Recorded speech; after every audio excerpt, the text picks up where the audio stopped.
যুক্তরাষ্ট্রের সুপ্রিম কোর্টে জুনের শেষ সপ্তাহকে ঘিরে একের পর এক বহুল আলোচিত মামলার রায় ঘোষণা করতে যাচ্ছে দেশটির সর্বোচ্চ আদালত। প্রেসিডেন্ট ডোনাল্ড ট্রাম্পের দ্বিতীয় মেয়াদের সবচেয়ে গুরুত্বপূর্ণ নীতিগুলোর ভবিষ্যৎ এখন নির্ভর করছে এই রায়গুলোর উপর। জন্মসূত্রে নাগরিকত্ব সীমিত করা, অস্থায়ী সুরক্ষা মর্যাদা টিপিএস, প্রেসিডেন্টের কর্মকর্তাদের বরখাস্ত করার ক্ষমতা, ট্রান্সজেন্ডার ক্রীড়াবিদদের অংশগ্রহণ এবং ডাকযোগে আসা ভোট গণনার মতো বিষয়গুলোতে যে সিদ্ধান্ত আসতে যাচ্ছে তা শুধু যুক্তরাষ্ট্র নয়, দেশটিতে বসবাসরত লাখো অভিবাসী ও বাঙালি বংশোদ্ভূতদের জীবনেও বড় প্রভাব ফেলতে পারে।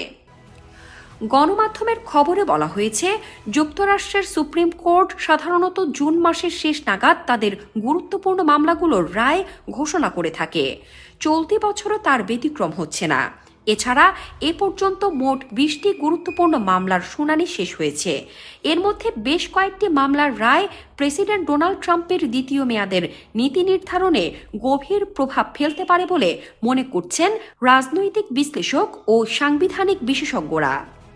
দ্য হিল, রয়টার্স এবং সিবিএস নিউজ এর বিশ্লেষণ অনুযায়ী এবারের সিদ্ধান্তগুলো যুক্তরাষ্ট্রের অভিবাসন ব্যবস্থা, প্রেসিডেন্টের ক্ষমতার সীমা এবং নির্বাচনী প্রক্রিয়ার ওপর দীর্ঘমেয়াদী প্রভাব ফেলতে পারে।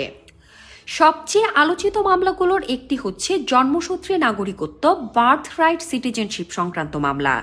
ক্ষমতায় ফিরে প্রথম দিনেই ট্রাম্প একটি নির্বাহী আদেশ জারি করেন, যাতে যুক্তরাষ্ট্রে অবৈধভাবে অবস্থানরত অভিভাবকদের সন্তানদের স্বয়ংক্রিয়ভাবে মার্কিন নাগরিকত্ব দেওয়ার প্রচলিত ব্যবস্থা সীমিত করার উদ্যোগ নেওয়া হয়।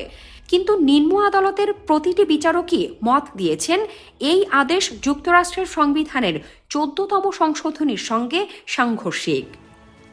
আইনি বিশ্লেষকদের মতে, যদি সুপ্রিম কোর্ট ট্রাম্পের পক্ষে যায় তাহলে যুক্তরাষ্ট্রের অভিবাসন নীতিতে কয়েক দশকের সবচেয়ে বড় পরিবর্তন ঘটতে পারে। তবে সাম্প্রতিক শুনানিতে বিচারকদের কঠিন প্রশ্ন এবং ট্রাম্প প্রশাসনের অন্য কয়েকটি মামলায় ধাক্কা খাওয়ার কারণে পর্যবেক্ষকরা মনে করছেন এই মামলায় প্রেসিডেন্ট ট্রাম্পের সামনে বড় চ্যালেঞ্জ অপেক্ষা করছে।